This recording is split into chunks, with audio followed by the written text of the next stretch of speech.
the reason for the brokenness in your life and the brokenness in your home, like the disorganization and the chaos in your home, might be spiritual. And in this video, I'm going to share my observations, analysis, my experience, because trust me, I have plenty of it, of feeling what in the world is even happening with my life. And the Lord had been showing me that a lot of it comes from the heart and from my sinful decisions. Hello, my name is Yana and I am a mom of 4. I'm a wife and I'm a working person, mother, woman, wife. I do work. I'm a wedding photographer. So life is busy. Life feels like a lot. But at the same time, reading through my Bible, the moment that I have realized that spending time in the Bible is more important than getting things done, actually made me more productive and gave me more vision, more clarity, and more understanding with what needs to be done and what should not be done. Aligning my goals with like biblical principles made me feel so much more satisfied and so much more pleased with my life, and I know that God is also more pleased with my life. So that's what I'm talking on this channel about: productivity, motherhood, getting things done, being busy, being productive, but at the same time doing things in the way that God advises us on, like advises us in. And obviously the Bible is my instruction manual. And no matter what the book that I'm reading, Exodus, Deuteronomy, Leviticus, all of it just like feeds me with the instructions. So on this channel, that's what I'm trying to encourage you guys to obviously spend time with me, because like I do share my revelation, and it is always fun to hear how God is showing things to different people. But number one thing, if you are not joining me here, number one thing, I hope that you read your own Bible and find those instructions for yourself. Well, today, the broken systems in the home. Sometimes it feels like, what in the world is even going on? And a couple weeks ago, we had a snowstorm. I do not know if it was a storm. It was just like a lot of snow. And after the snow, when we came out of the house, there were so many broken trees and broken limbs of the trees that were on the ground because the snow was wet and so heavy. We had this one tree in front of our home that is like nice and tall, and it was almost touching the ground with the weight of the snow just like piling, clustering onto it, because it was very wet, very sticky, and a lot of it. But then as I kept walking around our property, I saw some of the trees that were dead. Like obviously we have to take them down because they're not alive anymore. But they were standing straight. And then some of the trees were vibrant and living and functioning, but they were either on the ground or broken limbs. And we had one tree that actually got pulled down so much that the roots came up a teeny bit. So it almost, the root is not out, but it does seem like it was moved. So my husband had to take it, like chop it down, because it was like laying on the ground. Like, how are we picking it up or something? And so the spiritual comparison, the parallels came into my mind, and I was just like, what is happening here? Why is this dead tree standing? The weight did not take it down, but some of the living things were taken down. And God showed me such a fun parallel, that it was about uprightness. And I was just like, it was about how straight they were standing. And at first I was just like, okay, you just have to walk straight through your life. No matter how much weight comes on you, it is just going to fall off, and it's not going to stay in you. It's not going to bear you down. It's not going to pull you down and break you. But then the Lord showed me that it's not just the posture of how like proud and confident and like standing up straight. And this is not the reason for us not going down. It is the uprightness. As I was reading First Samuel as well. Oh, I did not copy the verse from First Samuel. It doesn't matter. I'm going to show the verse that first came to mind because it's all comes together as a parallel about the uprightness. And I will tell you in a second what that means. Number one, that was the verse that triggered me, that I was just like, so it's not about straightness, not the weight just coming off of us. It is about the uprightness of our character. And so then I started paying more attention. It was the story about David, that he was upright in the eyes of the God. And so then I also read, obviously my normal, a chapter a day, going through the Bible, but once in a while I also, when I have a tiny bit extra time, I go to the Proverbs. And then that same day when I went to Proverbs, it was Proverbs 9, and it was the verse about uprightness. And he that walks uprightly walks surely, and he that perverts his ways shall be known. The next one. Oh, and that's right. Let me read this to you too, because different versions of the Bible use different word. The specific word upright was God revealing it to me, because otherwise I would not make a parallel, probably because it's not as physical. But in other translations, it does say that he who walks in integrity with moral character walks securely. Integrity, moral righteousness. In the Russian Bible, it's blameless or sinless. And where does integrity, where does the moral compass, the moral integrity, where does that come from? That comes from the truth, the God, the Bible. Because if you decide your own morality, where is the morality come from? Who decides it? You do need the moral truth, the moral one who gives you the morality. Where, like, all of us wants the morality, and internally, like the originally, where is it coming from? From God. And that's why the source of morality is in the Bible. And once you study the morality, then you are able, if you follow the morality, you also need to follow. You not only know, but also do, and then you will be upright, and then you will be affected by the burdens of life way less. And so a couple more verses just for the fun of it. So Proverbs 11:3, the integrity of the upright, it's just like two in one. Integrity and the wholeness of the upright shall guide them. If you have the integrity and the understanding of the morality, it will guide you for what it is that you need to be doing. But the perverseness of the transgressor shall destroy them. And see, the interesting thing is that as I was analyzing, the perverseness is if you do not know the full truth, the full morality, the full instruction of the Bible, you will not, to the fault and not fault of your own, if you just don't take enough time to study, you will not know all of it. And then it will perverse the systems in your life if you do not fully follow what God says. You will naturally follow the corrupted system, and then everything in your life will be affected by that, and that will be breaking you down and breaking down the systems around yourself. So the more you can follow the morality of God, the more you will be able to align your systems in your home to follow the truth of God, and the more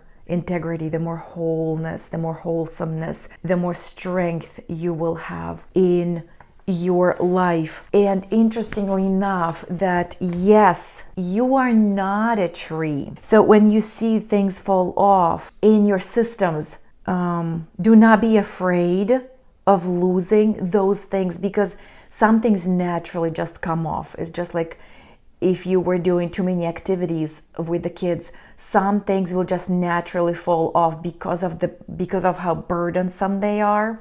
So do not be afraid when things fall off, because that is the systems that God built in, just pruning your life.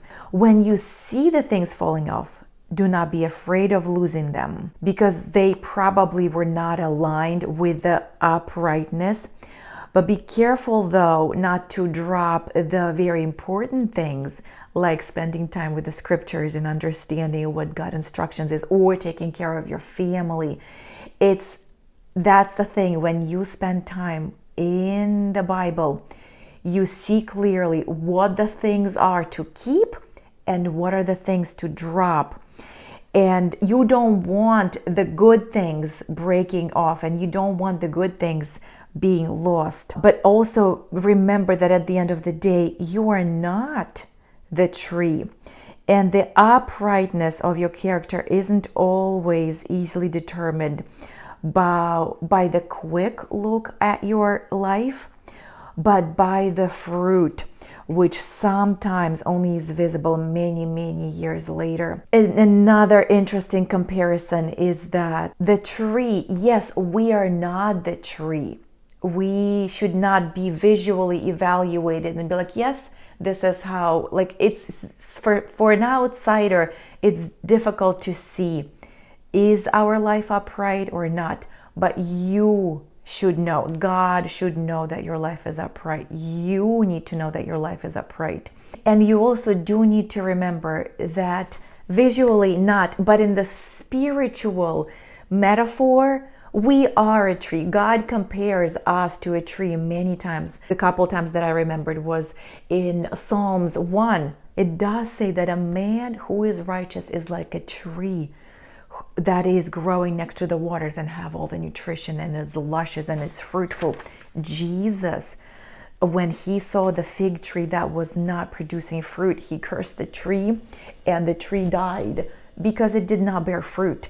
So God does want us to act like a tree, and he is the source of life, but we are the organism that grows and produces fruit.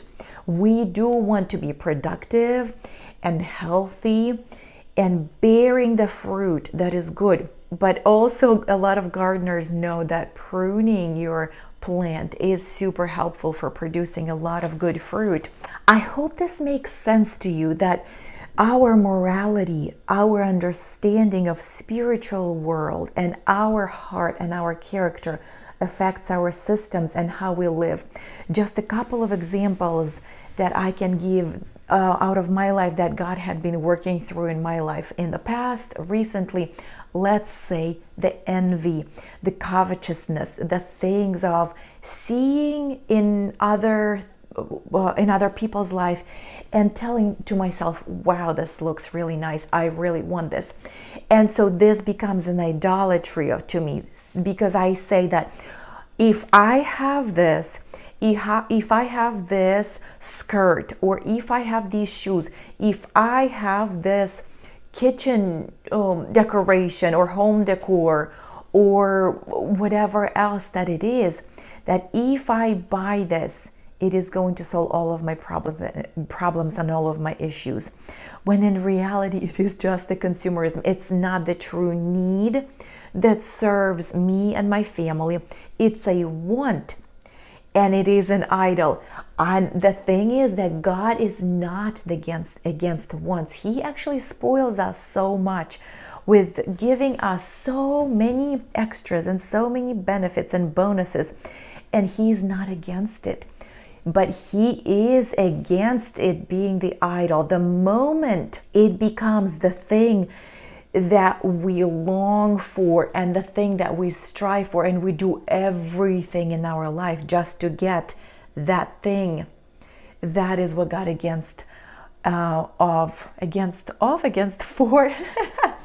And so when we stop prioritizing the important things like Bible, like taking care of our homes, like taking care of our families, and we become striving for the things like there is nothing wrong with career. I'm a working woman. We are a two-income household because we think that it is better for our family. There is nothing wrong for working hard towards the financial benefits and like financial stability, which I think God actually calls us to creating financial stability. It's just the level. Do you have a little bit less with this financial stability, or a little bit more with this financial stability? But God does call us for wise management of the material world, which in the Bible it even says that how can you be trusted with the spiritual giftings, with the spiritual things to take care of, if you cannot manage the material? Material management is the basic level of management. We do need to learn how to manage the money, because that is the basic level of management, and only then you can manage more and more important things in life. When you see things in your life that feel broken, that feel dysfunctional, that feel dissatisfying, because what is that verse of the Bible that says, when you have selfish desires, that is what causes all the strife and disorder and chaos. When you see dysfunction in your life, this is the signal that pain, I always say pain is very profitable. When you see pain, this is the time to stop and ask yourself, what is the reason for the pain? Americans, even though not Americans, all cultures, sometimes say, oh, I'll just take a pain medication to numb the pain. That is the wrong way to approach the pain. The most important thing is not to numb the pain, to drink your wine at the end of the night because your children were misbehaving and your house is a chaos. Wine is a painkiller at the end of the night. What needs to be done is to prune, to declutter your home, to set the systems, to work on your habits, to do the dishes on time, to slowly and surely work on your children's habits. You know it's really hard to work on your habits, so how much more difficult it is to work on somebody else's habits. So start with yourself, with your habits first. Declutter your things first. Work on your good habits first. It's so important to take responsibility for what you do in your life, and only after you somewhat master. You will never be a master of your life, because it's like there is always more and more to go towards to, but at least basic level, dishes, your clothes, your laundry, your everything, your stuff cleaned up, your office is in order. Then start working on your children's habits one at a time, little by little, not to overwhelm them and yourself. Start working on the habits with them, and that is the way to get rid of the pain of broken systems. Heart first. Figure out what the sin is. Idolatry is I think is one of the biggest one, even though I do not know. Maybe everybody struggles with different things. I think a lot of women do struggle with idolatry, and then covetousness that comes out of it, and then consumerism's out of all of it. And then the poverty, like the financial instability, which is also induced by consumerism, that makes us hoard things because we are afraid that we will not be able to buy when we need to buy the things. So it's like a vicious cycle of so many things that come together that burden women so much. And if life feels so heavy, but I encourage you, slowly and surely, one issue at a time. I've mentioned it in other videos as well. God is a good counselor. But how does the counselor works? One issue at a time, one layer by another layer, peeling back the issues, solving the problems. God does it in different ways than human counselors do. God does it so much better. That's why I always tell, please read your Bibles. He does it from the inside, and it solves all the issues. You guys, it's so good. It takes time, but it's the best way to go about it. So I hope this was helpful, you guys. Let me pray for all of us. Dear God, thank you so much for giving us all the truth and all the answers in your word. Forgive us for not prioritizing reading your word that you gave us so lovingly.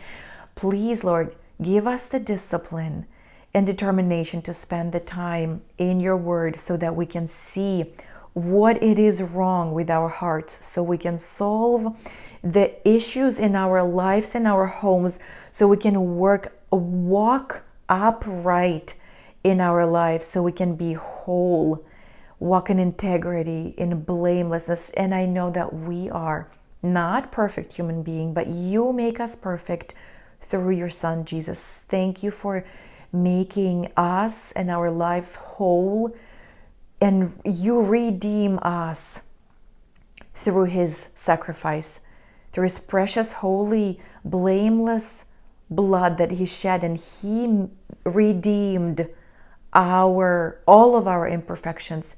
Please, Lord, give us wisdom to know the truth and to follow the truth and to do the truth in our life.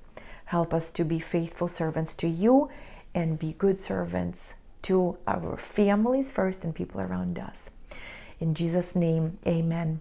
If you have any questions that you can leave them under this video or message me on Instagram. If it's a quick issue that I can help you with, I will help you with a quick answer. If it is a longer issue, I can make a video specifically with that issue. If you would like an hour session with me, specifically talking about your personal problems in your life, I do mentorships, private mentorships, and I'm hoping to do a mentorship group to help get the house under control. So get on the email list for that, for the announcement. Otherwise, you guys, thank you so much for spending time with me. I hope you have a wonderful day, and God willing, I will see you in my next video. Bye-bye.